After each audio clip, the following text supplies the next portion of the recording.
Will Sunday's game against the Eagles potentially be the last one coached by offensive coordinator Matt Canada? And could this potentially be Chase Claypool's last game as a Pittsburgh Steeler?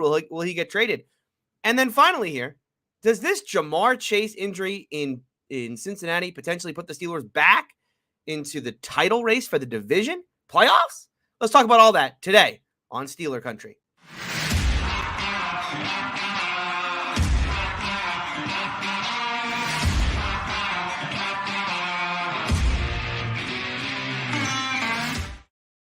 All right, welcome to Steeler Country. I am Tony Serino.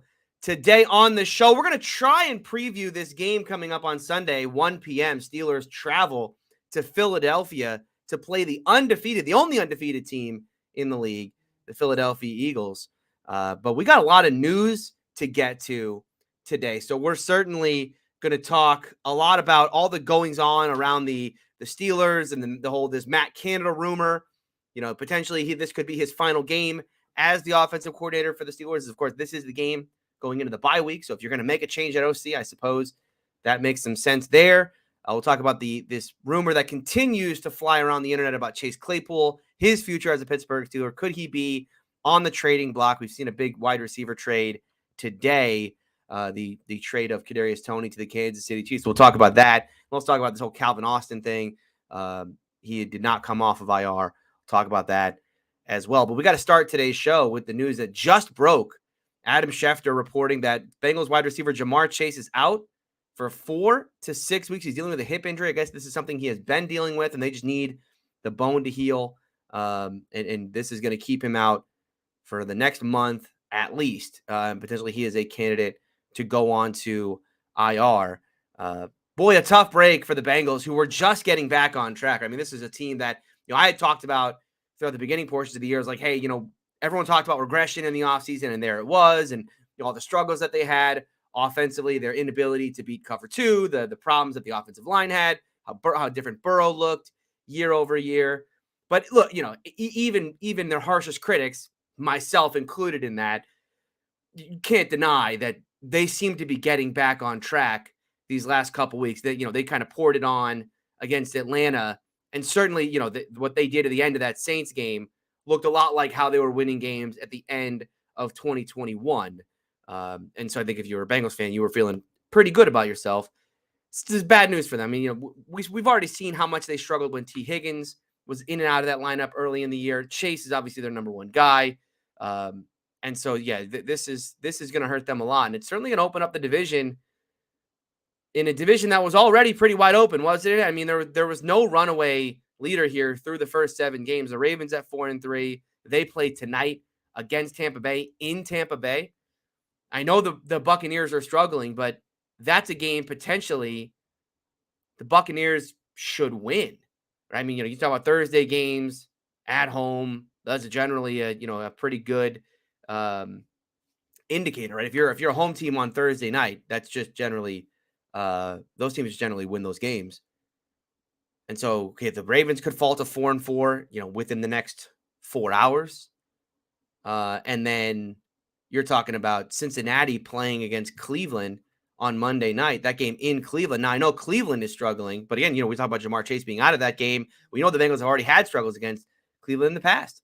This is a team that swept the Bengals last year. The Browns did. Now, I know that the one game was in week 18. The Bengals rested their starters, but that first game was not close. That was like a 41-10 game. That Browns team last year took it to the eventual AFC champions. And so this is kind of a, do they have their number type of deal. I know all the craziness we talk about this Steeler team right now and firing coaches and benching quarterbacks and, everything that needs to happen with this team. But all of us kind of have the feeling that the second half of this schedule, which gets so much easier for them, is likely to be one of these kind of Tomlin runs of just kind of stringing together wins, right? And now you start to wonder with a Jamar Chase situation where the Bengals are going to be without him for a little while. Are the Bengals going to be hovering around 500 for the next month or so? The Ravens already are hovering around 500 for the next month or so. The Browns have a tough schedule coming up when it comes to teams like the Bills and Dolphins and Buccaneers that they have to play. What a strange year it's going to be potentially in the second half here. The Steelers, are in this moment right now where they sit a game out of a top pick in the draft. I mean, they sit at 2 and 5. They're like a game and a half, I think, because of the tie, or maybe half a game from the number 1 overall pick in the draft. And yet, as of Monday, they could sit a game out of first in this division, knowing that they still play Baltimore twice. They'll play Cincinnati without Jamar Chase, and they have a relatively soft schedule beyond that. You got teams like Vegas and Carolina and all that. I mean, this team, if Tomlin can right this ship, based on the news today with Jamar Chase, you have to think, like, the division could be back in play. And I know that I've been the guy on here every week saying this team is bad and they're likely headed for 4 or 5 wins, and I still think that. But I know the history of Mike Tomlin. I know the history of Mike Tomlin-led teams. Somehow, some way, he always pulls the rabbit out of the hat. Even though it seems less and less likely that rabbit's coming out of there. Right? It doesn't look like this magician's pulling off this one. And yet Mike Tomlin always finds a way. And if this is a similar season in which Mike Tomlin can find a way, I mean, division is back on. What a wacky end of the season this could end up being. The other thing we should talk about to open today's show, the Chase Claypool rumors that kind of persist. Look, there's 2 parts of this discussion. Is Chase Claypool a trade target for other teams? I think yes.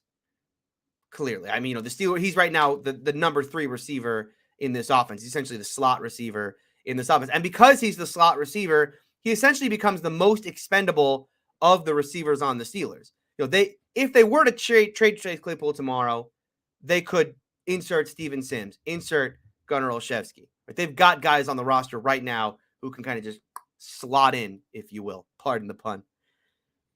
And so I don't doubt that teams see him and say, hey, we could potentially get him out of Pittsburgh and install him into our system. There's clearly teams around the league that are wide receiver needy right now. The biggest of which, of course, is over there in Green Bay, which is where these rumors started. There's been rumors that Green Bay was looking at this all the way going back to training camp. So this part of the rumor mill of our teams coveting a player of Chase Claypool, of his skill set, I think the answer to that question is very clearly yes. Do I think the Steelers are receiving calls about Chase Claypool? Sure, yes. I think they can. That will continue to happen. But the next part of this Chase Claypool trade possibility is: are the Steelers open and willing to negotiate, and are their expectations as far as trade value in line with what other teams are willing to pay? And that's where I think this trade is going to end up falling apart. I don't think Chase Claypool is getting traded. As much as a lot of us who are disappointed with Claypool and his play up until this point, we would like to see him be, you can get assets back for him. Awesome. I just don't think Mike Tomlin and Omar Khan and ownership right now is going to be on board with what is essentially becoming a seller at the deadline, right? When you're a seller at the deadline, that sends a clear message to fans and to the roster, right? This is who we think we are right now. It's different when you talk about Kadarius Toney and getting traded out of the Giants. He wasn't a contributor, injured all the time, not in the lineup, right? So Kadarius Toney gets traded from a 5-1 Giants team, but he wasn't playing. So it made some sense there as far as, hey, let's get some assets back for a guy who's not contributing. Chase Claypool is obviously a contributor. I think he's number 3 right now in both receptions and yards. He's a part of this offense week in and week out. So trading him sends a message that we are essentially, I wouldn't call it tanking, right? But again, you're closer to tanking than competing. And I just don't see the Steelers as ever being that kind of team. I would say, potentially you could see them try to be buyers, especially given the Chase news. You could see them want to go out there and potentially add at a certain position. But I don't know what that position would be. Yeah, corner gets thrown around. I could see D-line because of Leal's injury, but you got Loudermilk there. I just don't know that there's a whole lot of positions on this roster right now where the Steelers are going to feel like, boy, we have a big hole. We need to fill it through a trade. You're going to have KZ coming back soon. I think he just got activated. You're going to have TJ come back, so he's going to fix some of the problems at edge. You could potentially bring in another offensive lineman, but where is he really going to fit? I just don't see. I think the Steelers at the trade deadline are more than likely just going to be silent rather than buyers or sellers. Claypool being the biggest possibility. I mean, hey, listen, if they get if someone comes in with a crazy offer, they come in with like, hey, we want a second, and we'll give you a second and a third or something like that. I mean, I think then the Steelers probably have to, right? If you're going to overpay for Chase Claypool, sure. But I think in all likelihood, teams are going to come in and say, hey, we'll give you a fourth. Maybe we'll give you a third like they gave for Kadarius Toney. I think in that case, the Steelers are going to say, no, we'll take our chances with Chase Claypool. As much as, again, people like me are going to disagree with that, I would trade Chase Claypool right now for anything that's a day 2 asset or more. You came to me with any sort of day 2 asset plus. Yep. I mean, I've kind of seen all I need to see of Chase Claypool. He had a nice game against Tampa. He had one nice game against Tampa. And then the other rumor that keeps going around, this started yesterday. And I understand, look, it's Andrew Filipponi. So, Filipponi's gonna Filipponi. He had Aditi Kinkubawala. I know I'm gonna butcher. I'm terrible with names, so I apologize. But he asked her, do you see Canada getting fired if they have another bad game going into the bye week? And she said, yes, this isn't your father Steelers. And he took that as a report. And this is the big problem I have right now, just kind of generally in the media landscape and how things operate. This happened before with the Browns. And I'm trying to remember the situation. Oh, I believe she said that Baker Mayfield would get traded to the Steelers. And that got reported as a, hey, report. Brown's reporter says Baker Mayfield going to get traded to the Steelers, when it was really just her opinion on a podcast. She went on and said, I think the Steelers will end up trading or signing for Baker Mayfield. Right? That was her opinion. That was not based on any kind of report. And that's the same thing that's happening here. Could this be Matt Canada's final game as a Steeler offensive coordinator? Could be. If you're going to fire Canada going into the bye week, makes a whole lot of sense. Now, same could have been said for when you're going to play Kenny Pickett, right? You would have done that. You would have benched Trubisky after the Browns game going into a long week, kind of week and a half there between that and the Jets game that ended up not having, they benched him at halftime of that Jets game. So gave him as short of a leash as possible, but whatever. So yeah, I mean, I think the timing makes sense, but again, let's not act like this was a report from Aditi, right? She did a good job reporting in Pittsburgh. She clearly had good sources, Keith Butler being chief among them, right? She was very clearly, her source when it came to defense news and defensive reporting came from Keith Butler himself. That was pretty obvious after Keith retired. So she does good reporting in Pittsburgh. I know Steelers fans don't usually like her opinion on stuff, but like her reporting, I don't think you can deny was fairly accurate. But this was not a report. This was an opinion piece. So if you're getting your hopes up of, hey, this is Canada's last game if it goes poorly, look, I think we're, a lot of us can get excited about the idea of this team moving on from Matt Canada's offensive coordinator, but let's not put our eggs in this report itself. Now, the other thing to talk about here is like, should the Steelers move on from Matt Canada midseason? Does it make sense? Would it hold Kenny Pickett back, or does it hurt Kenny Pickett in some way? Because I know that's been, I've seen multiple articles now. Steelers now did one. Look, okay. Should they fire Matt Canada midseason? I mean, I think it depends on what you think the problems are offensively. If you think the problem offensively with Matt Canada's offense comes down to scheme, it comes down to play design, then what is the point of firing Matt Canada? Right? If the problem is that the plays in the playbook don't match the personnel, you're not going to fix that midseason. That's going to take an install, and you do installs over time in the offseason through mini camp and through OTAs and then into training camp, right? That's a process. You can install plays, in a kind of small bunches throughout the week and whatnot to attack certain looks and everything. But when you're talking about the entire scheme is wrong, that's going to be an offseason problem. That's not something that firing Canada and bringing in a Mike Sullivan, right? Promoting quarterback coach Mike Sullivan to the OC. That's not something that's going to fix. But let's say that you think that there are plays in the playbook, right? That there are ways within the confines of the scheme that the Steelers run right now to get more out of this offense. So it's essentially, you could argue, it's the play calling, right? or even potentially you could argue that it's the emphasis on in certain moments, right? That you could have plays that are well designed, but that Kenny is being told or taught, okay, your read on one is here. And Mike Sullivan might, you could potentially have a disagreement where Mike Sullivan thinks, actually, we can run this play in a different way, and he should look backside on this play first.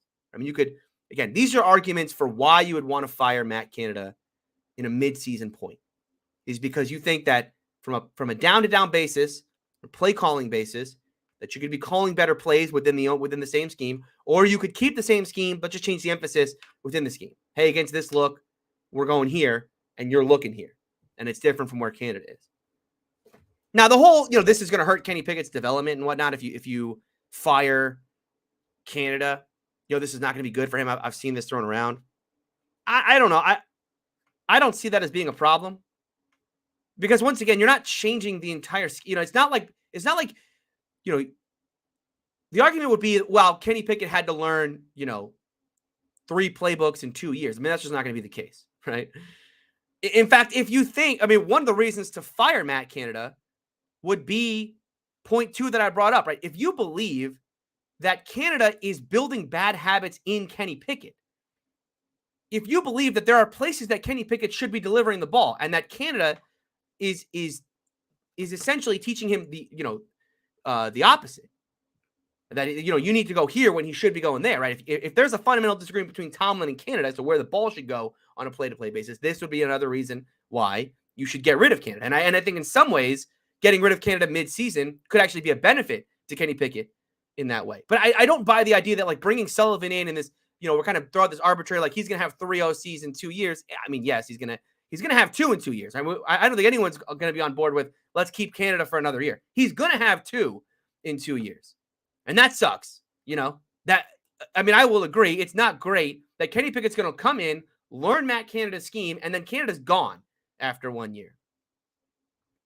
And it's another reason why, again, I can go back to this idea of like you can try to get the best out of this scheme with another OC in Mike Sullivan before just, complete, because at the end of the day, like Sullivan could come in, run Canada stuff, do it well, and then just kind of iterate on that over time. And it's not this like outright disaster of, your rookie quarterback learned an entire scheme, had to unlearn it and learn something else over time.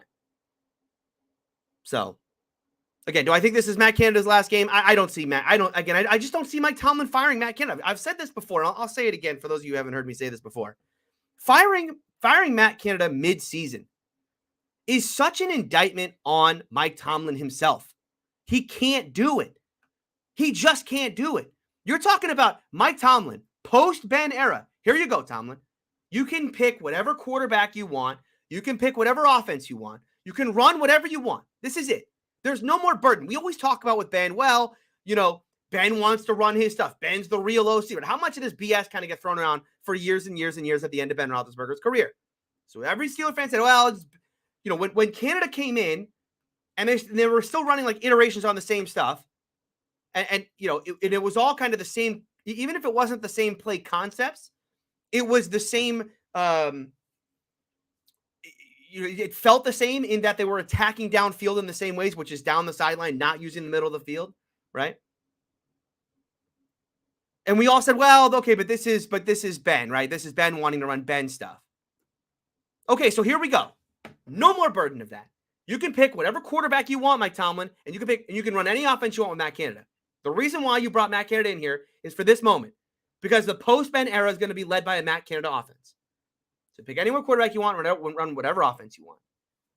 And you mean to tell me that within 3.5 weeks, Mike Tomlin will have said, okay, the quarterback that I picked here, which is Mitch Trubisky, and he set up an entire training camp around the idea that Mitch Trubisky is QB1 from the word go. I know he gave lip service to the idea of a quarterback competition, but there was no quarterback competition. Anyone who was there in Latrobe will tell you there was no quarterback competition in preseason or in training camp. It was Trubisky QB1 the whole way. He took every first team rep. He took every first team rep in camp, and he took most of the first team reps in preseason. There was only one Kenny Pickett drive with the first team in preseason. The rest of it, all Trubisky. So he set up a process of, no, Mitch is my guy. And you mean to tell me that you want Mike Tomlin's post-Ben era to be that he got rid of his quarterback in 3.5 games and got rid of his OC in 7 or 8? Come on. Tomlin can't do that. I mean, what a disaster this would be. What an outright disaster. Mike Tomlin would have to admit, like, yeah, my post-Ben era, disaster. I mean, it started off with as bad as it could possibly be. And you know, it is as bad as it could possibly be. This offense is a joke. You know, when this offense gets to 20 points, right? I mean, you know, we're running, you know, hyped up all, you know. I mean, it's a miracle when this team gets to 20. We knew it from, and you knew it from the word go. They got 5 turnovers in week 1, scored 23 points in the last play of overtime. So no, I don't think this is Matt Canada's last game. I don't think this is Matt Canada. I think Matt Canada is going to continue being here for a little bit. Get used to it. We got, what is this, week 8? So we got like 10 more games of this. Cool. I did like Matt Canada's press conference today. You know, he was very much, we're going to, you know, the name of the game this week is push the ball down the field. I hope that's right. I mean, I hope he's not just giving lip service. I hope he tells Kenny this week, like, let's take some shots. And I know that this is probably not the week you want to do it because boy, you could not pick a worse week to try and push the ball down the field when you talk about how opportunistic this Philadelphia Eagles team is, both in the secondary and from a pass rushing perspective. I mean, if you want to tell Kenny he's got to go back there and start running 7-step drops and look deep, oh, this could get real ugly. This could be your typical Steelers go out to Philly. Because, you know, we'll do a little preview here before we go talk about the Calvin Austin stuff. You know, for those of you who don't remember, the Steelers going out to Philadelphia is usually, well, not usually, it's always pretty much a disaster. The last time the Steelers won a game in Philadelphia was 1965. Was Chuck Noll the coach then? No, not yet. This is pre-Chuck Noll stuff. Talking about the Steelers have had 3 coaches in the last, 50, 60 years, right? Yeah. And they haven't won in Philly since. So, yeah. The last time they were there was 2016. Some of you might remember that game.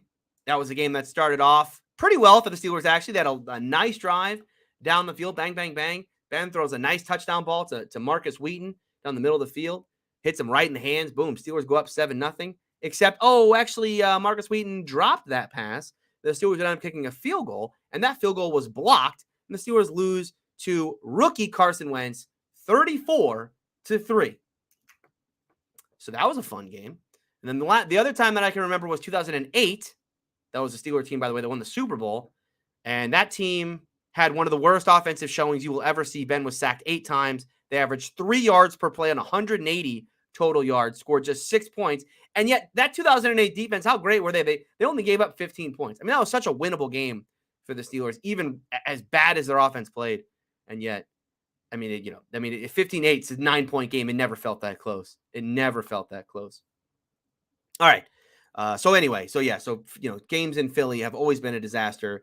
If this is going to be a game where they're going to tell Kenny, all right, let's let it rip.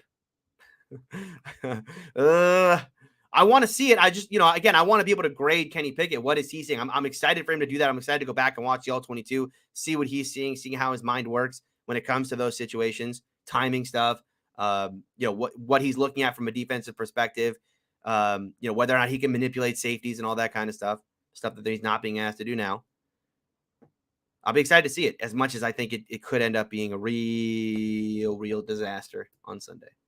All right, last bit of news here. Calvin Austin, not activated from IR this week. So his 21-day window started, 22 days ago now. So he needed to be activated by yesterday in order to come off of IR. He did not. He stayed on IR, which means he will remain on the injured reserve list for the rest of the season. So the way injured reserve works is you are on the list for a certain amount of time. You can then a team can then activate a player off of injured reserve.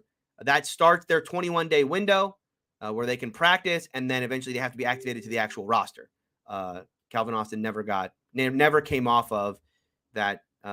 Came out of that window to get activated on the roster. If he doesn't get activated within 21 days, you stay on injured reserve for the remainder of the season. So that's what Calvin Austin will do now. He will stay on the injured reserve list for the remainder of the season, essentially making Calvin Austin a redshirt year for him. Now, it's tough. I know a lot of Steelers fans were disappointed on Wednesday, thinking, hey, how with all the struggles of this offense, especially when it comes to this offense's inability at two things: run after catch, they're the worst in the league, and just big plays in general, where I don't know that they're the worst in the league, but I'm sure that number has fallen down because they're just incapable right now of getting they've been incapable the last couple weeks of getting big plays. We won't look it up live here on the show.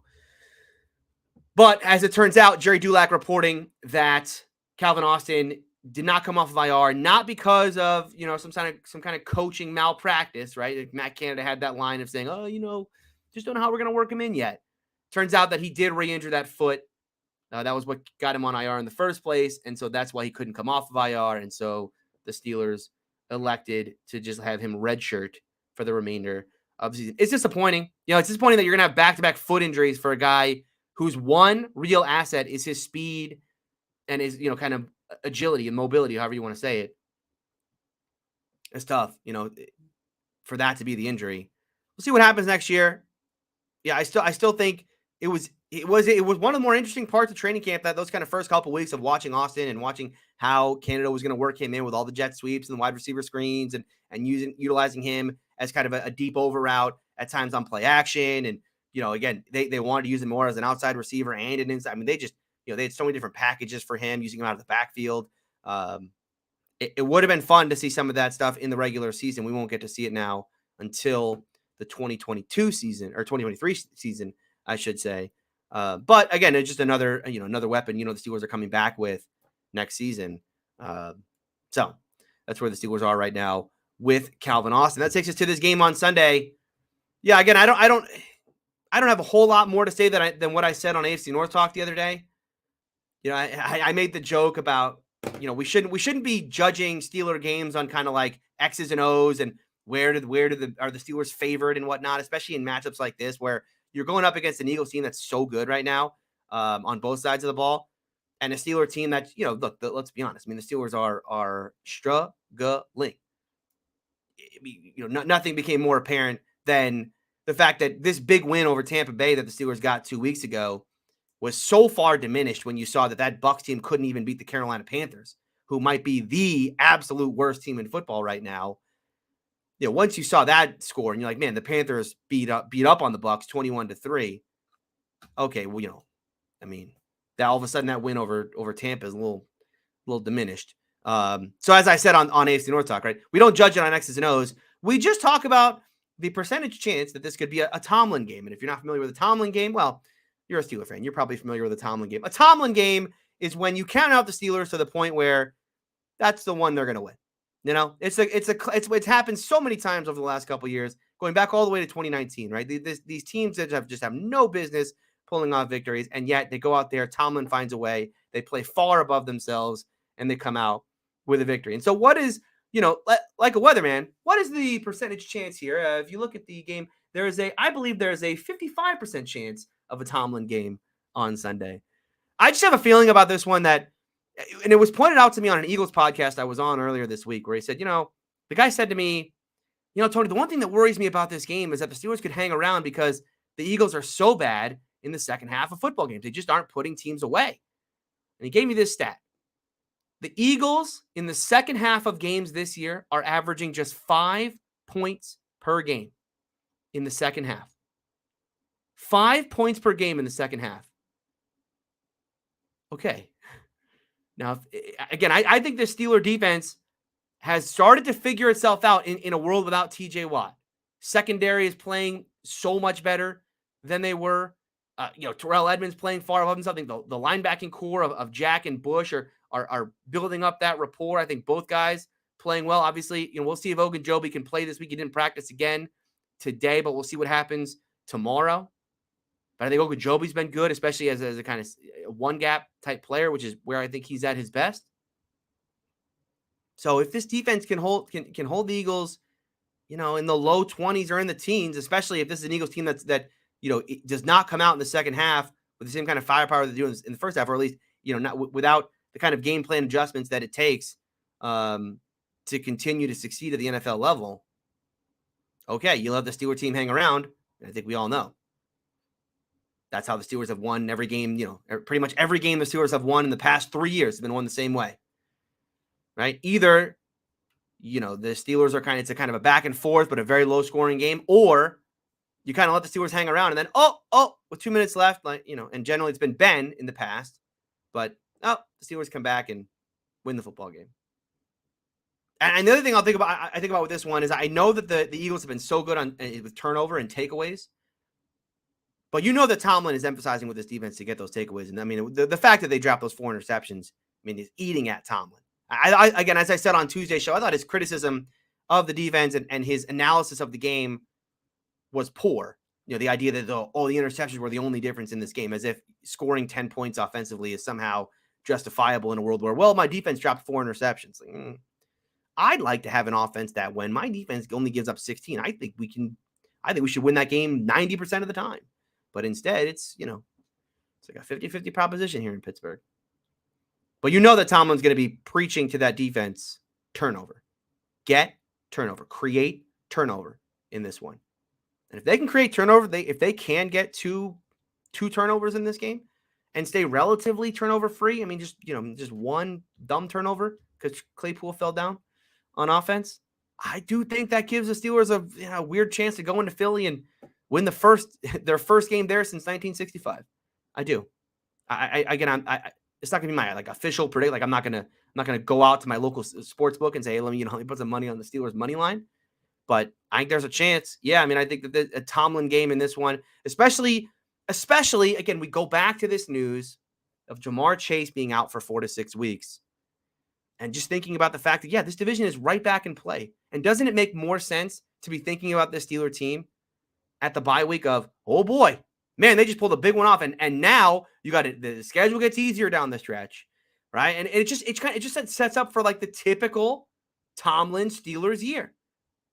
The Steelers were dead and buried. We gave the eulogy, right? We went through the 7 stages and we were ready to move on, right? And then, just when you thought it was over, the Undertaker meme of woo, we're back.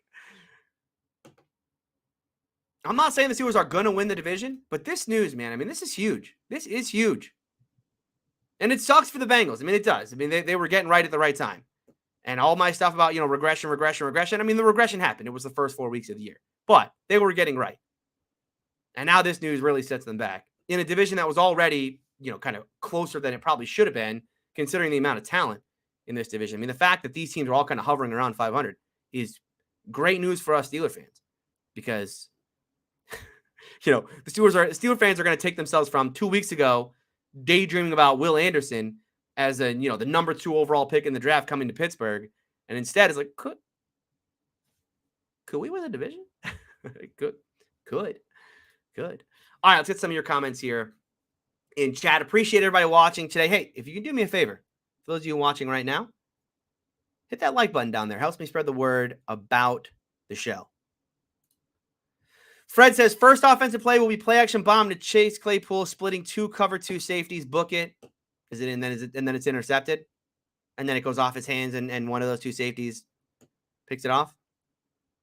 Is that what you're telling me, Fred? Look. I think it's going to be interesting in this one to see if they really are. If they really are going to be attacking football down the field, and maybe it's just sideline shots. Maybe it's just George Pickens in 1-on-1, and just, hey George, we need you to go out there and moss Darius Slay and James Bradbury anytime they're on you. I guess that could be the game plan, but maybe they'll run dagger, right? Maybe we'll see a backside dig route. You never know. Hey, maybe slot fades from Chase Claypool. You never know. Things can happen. And Joel says, Najee runs straight splat into Jordan Davis. Yeah, you have to remember that first down has to be a running play. I believe it's in Matt Canada's contract that on first down he has to call a running play. So just one of those things to to remind yourself of when you're trying to predict play calling in Pittsburgh. The early, and what's funny about it is, I know we get on Canada for that. I actually think that the early down run numbers are not as bad as perception. I think in neutral down situations or neutral game situations, the Steelers' early down expected passing rate is high. meaning that they pass kind of more than you would expect a team to pass given the score. Or it's at least closer to neutral. I mean, I don't think we're the Steelers are certainly not like the Browns when it comes to running the football. So it's not that bad. It is frustrating though. And I think it's made frustrating. One of the reasons why I think everyone has this perception in Pittsburgh of it's always run, pass is because those drives stick out so much because the running game is so bad. You know, I mean, it's a situation where you run on first down and now it's 2nd and 9, and then you run again and it's like 3rd and 7, and then this offense is converting 7 yards on 3rd down. Give me a break. And that and of course those moments kind of stick with you. But I don't have the numbers in front of me, but I do believe that the Steelers kind of neutral game situation, meaning that the game's not out of hand, right? The Steelers aren't down by 2 touchdowns because obviously if you're down by 2 touchdowns, you're not running the ball on first down. I do think the Steelers in neutral game situations have been at least neutral when it comes to like expected pass percentage. Steelers Freak says Pickett has Leaf numbers. Let that sink in. Again, I think the interception numbers are a bit inflated. Well, they're not a bit inflated. I mean, they are inflated. He threw a Hail Mary he threw an interception on a Hail Mary. He threw an interception to Chase Claypool, hit him right in the hands. He threw an interception against Miami where Chase Claypool fell down. I mean, again, I tried to say this. I don't know if Kenny listens to the show. Perhaps someone can clip this and send it off to him. I tried to tell him after that Jets game, like the biggest problem with that throw to Claypool that I had in that one was that Kenny needs to understand Chase Claypool, he's not that guy. You're not that guy, pal. You're not that guy. And that's what he's got to understand. I think the interception stuff is a bit overblown with Kenny. Obviously, is he making rookie mistakes right now? Sure. It's a 3rd and 16 play. Classic rookie mistake. YOLO ball, right? Kenny YOLO ball out there.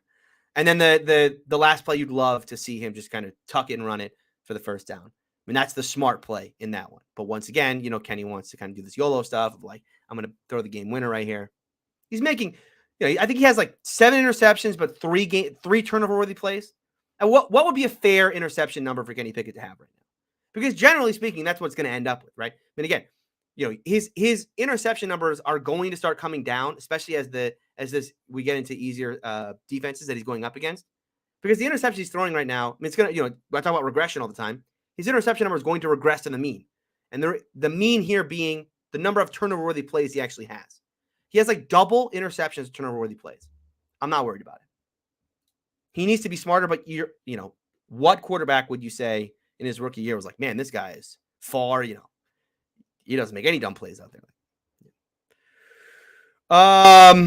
Let's see. WebDev Bro says Tomlin and Canada both need to be held accountable. I mean, Canada's certainly being held accountable.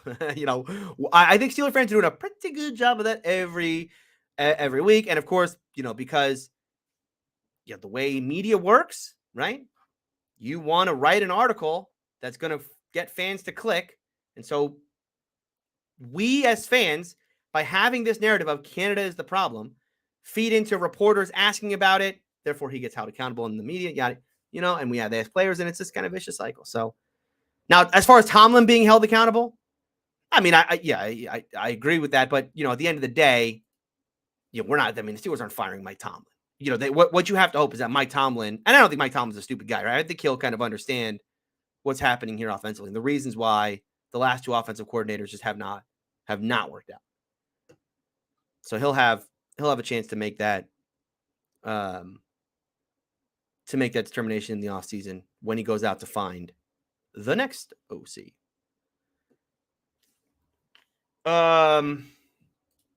One Blue says, did you hear about Jamar Chase? I did say that. All right, I did hear that. It is huge news for the AC North. Like I said earlier, wide open. You probably have to favor the Ravens right now. But then again, we're going to turn on that Ravens-Bucks game here in a couple hours. And, Tom Brady at home, is he going to lose 3 games in a row? Tom Brady at home on a Thursday night, he's going to lose 3 games in a row? As I said on AFC North Talk, like, whatever happens tonight, I'm going to love it. The Ravens go to 4-4. Hilarious. Hilarious, especially given that Lamar's going into this contract situation where he's going to get franchised and things are going to get real, real ugly. Right? I mean, 4-4 means that this Ravens team now has a real chance of just outright missing the playoffs.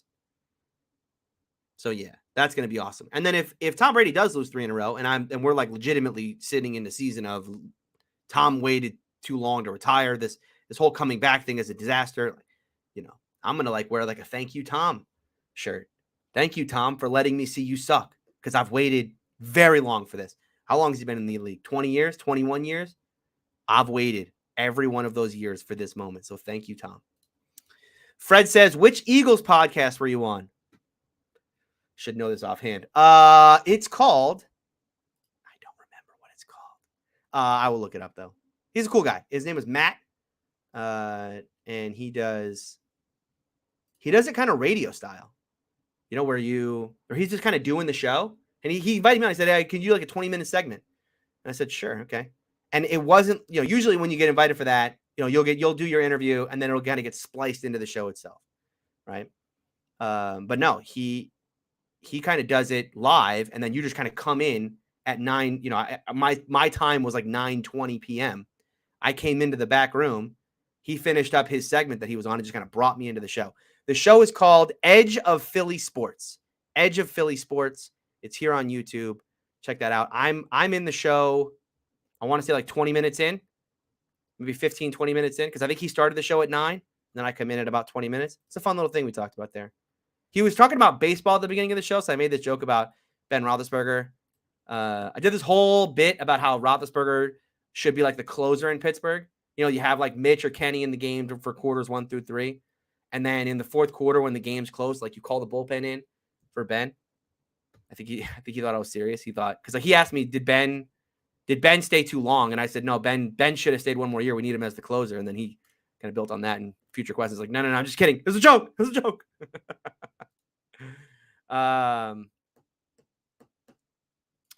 1-1 Blue here, who is a Bengals fan, says the games Chase will miss are Browns, Panthers, bye week, Steelers.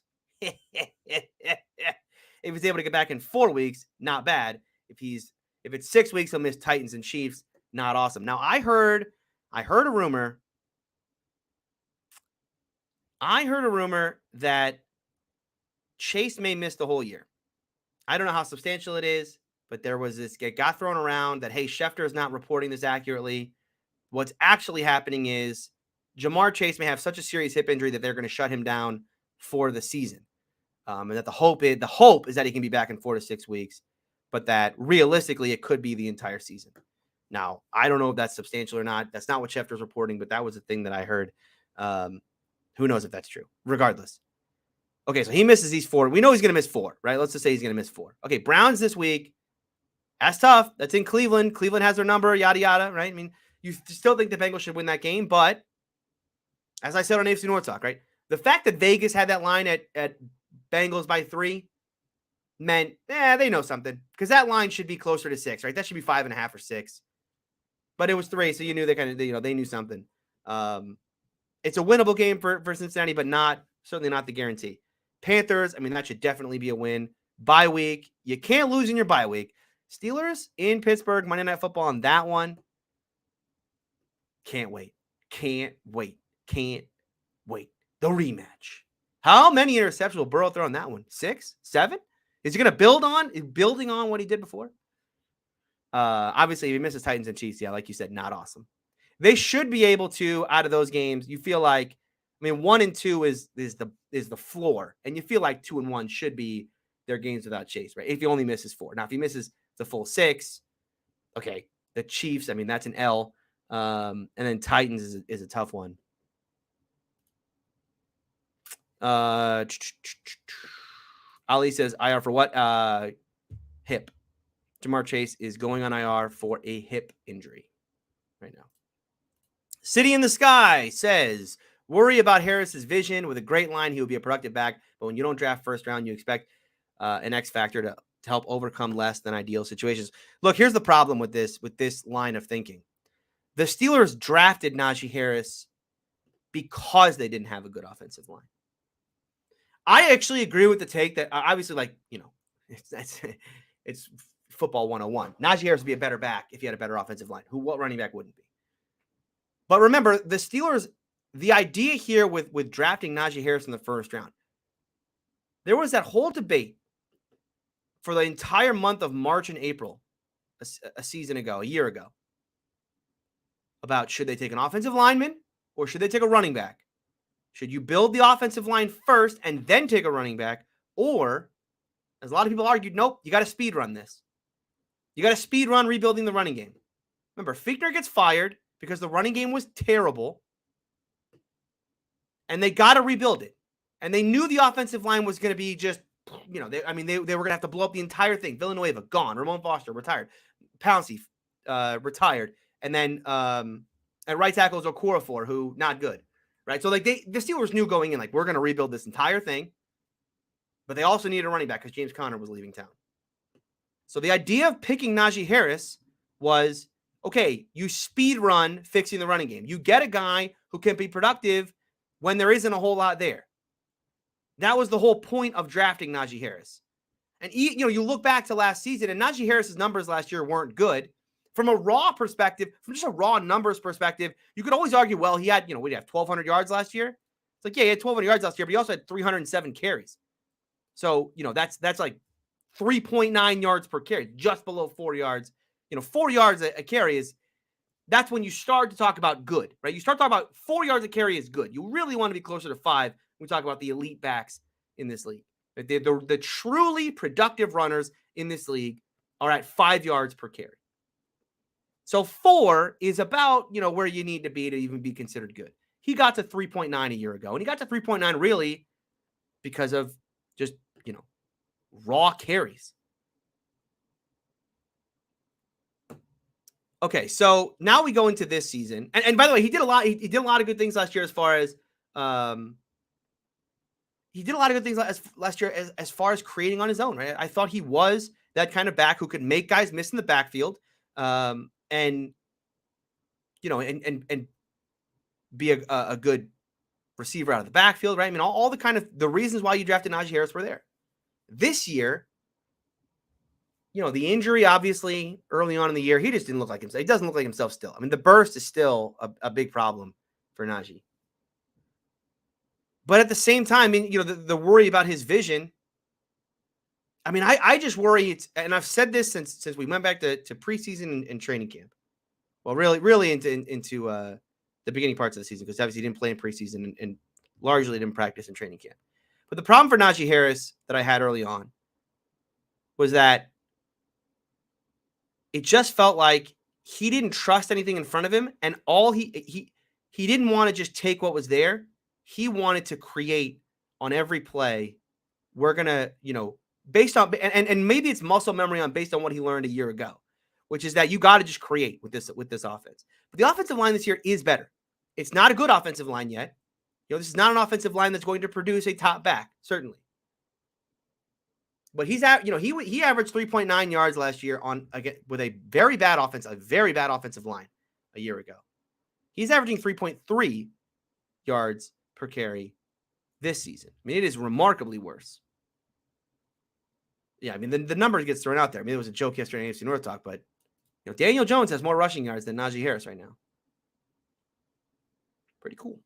So, yeah, I think Najee Harris he's got to do a better job. Just take what's there. I think he did a better job against Miami. I think Miami is probably his best game of the year so far. Potentially that has to do with health, but he's got to do a much better job. Just take what's there.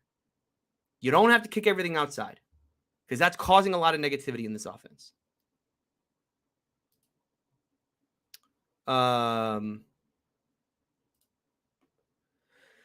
Mink here says, Pickens is such a stud. Love seeing him make those insane catches. Even if we have been losing and playing subpar at best, he's a glimmer of hope. Absolutely.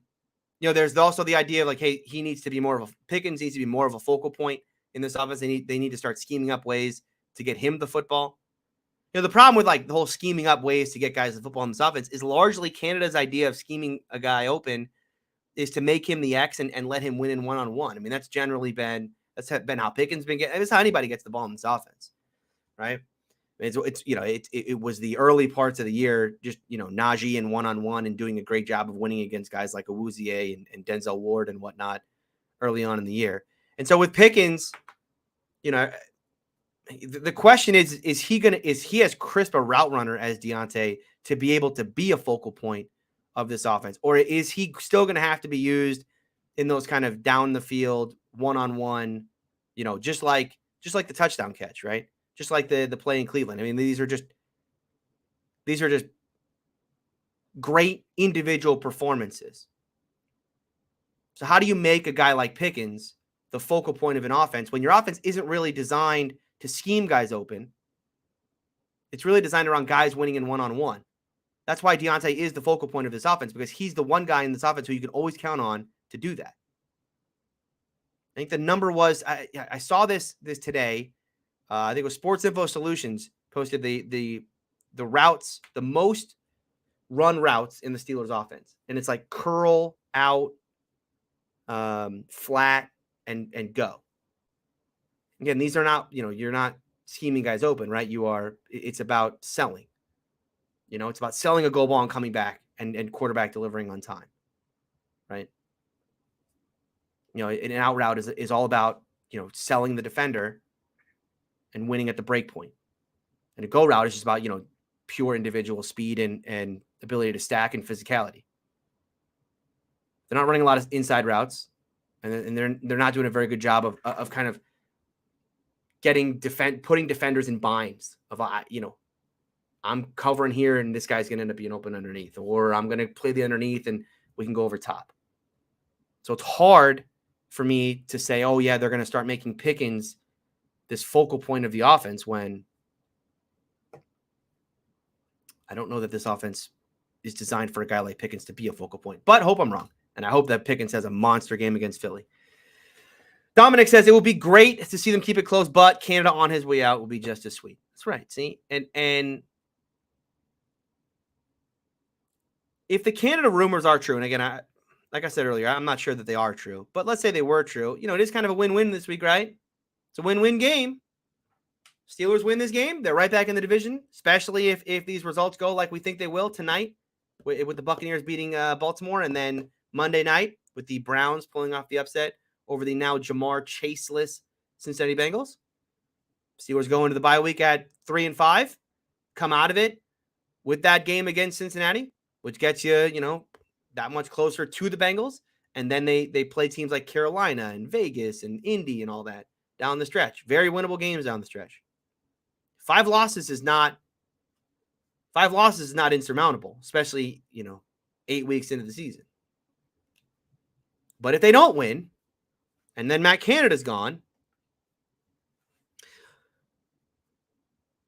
I think that firing Matt, okay, let's break it down this way. If they fire Matt Canada, I think that does, it's like really helpful in that way that, like I was saying before, that Mike Tomlin disagrees with Canada and how in his approach to the offense. Because as I said before, you fire Canada, you're not changing scheme. You are changing the minutia, not the overall picture. You're changing play sequencing and the the kind of early script, right? If you think that the games are not scripted well, if you think that the kind of down to down play design and whatnot, and whether or not Canada's doing a good enough job in games of setting things up, right? Running one formation with one play design early and then changing it up later on in the game where a defense thinks they're going to see X and you run Y. If Tomlin thinks that those things are wrong, then absolutely get rid of Canada and put someone else in the position. And so in some ways, it's like, it's a good thing if Tomlin says, hey, we're going to get rid of Canada now because, I think there's more meat on the bone here offensively. Cool. I don't think it necessarily has to be this like, oh no, look how bad things are in Pittsburgh that they fire Matt Canada. And I know that, and again, this goes back to the idea of like, well, it's going to ruin Kenny Pickett. Like, I don't know, it could be better for Kenny. Again, if Tomlin thinks that this offense and that the way that Canada is approaching how Kenny should read a play on a play-to-play basis, there's a fundamental disagreement there, then yeah, I mean, get rid of Canada and put in Mike Sullivan and see if you can find a way to get more out of Kenny in this scheme before you have to go into the offseason and say, well, we're changing it up again. All right. Minkir says, I would love 3-5 into the bye. 3-5 into the bye with the rest of the division at 4-4 would be, for the way that this season has played out, would be 10 out of 10, hilarious.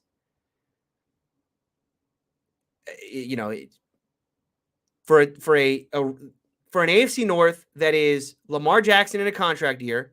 The Ravens don't know if they're going to have him going forward, right? I mean, they're going to have to franchise tag him and fight with him for the rest of this. So they feel like this is our one, maybe last chance to win a Super Bowl for a little while because the window shuts closed if they get rid of Lamar or if Lamar has to get traded or whatnot.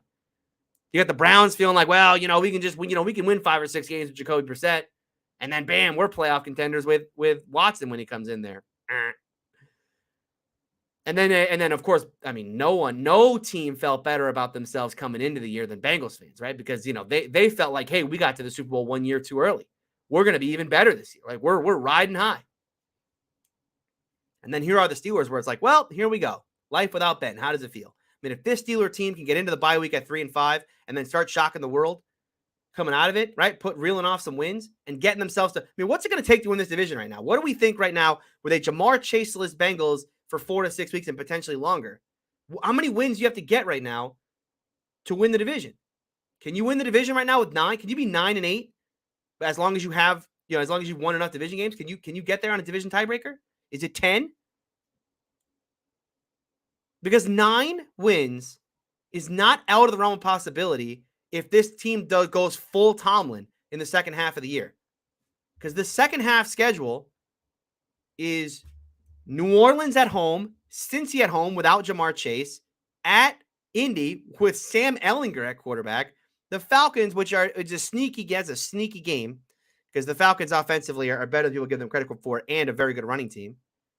Right? But again, I think we would say all 4 of those games, very winnable.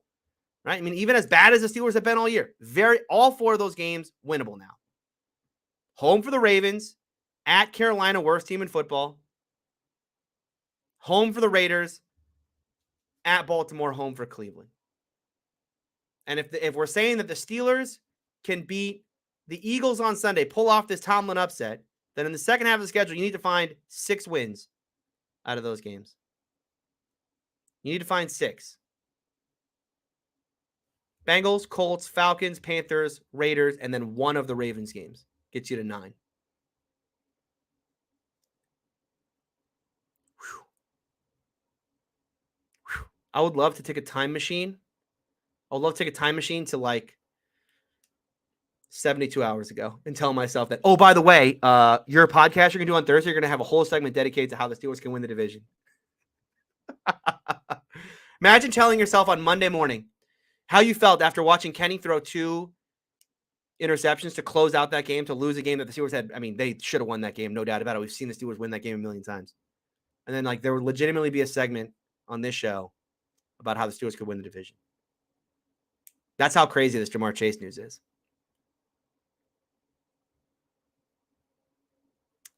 All right. That'll do it for me. We're at an hour. We're cutting it off at an hour, as we always do. That'll do it for me today. Thank you all for watching. I will be back on Tuesday to recap the Steelers-Eagles game. Upset time? 55% chance of a Tomlin game. We'll talk about it right here on Steeler Country.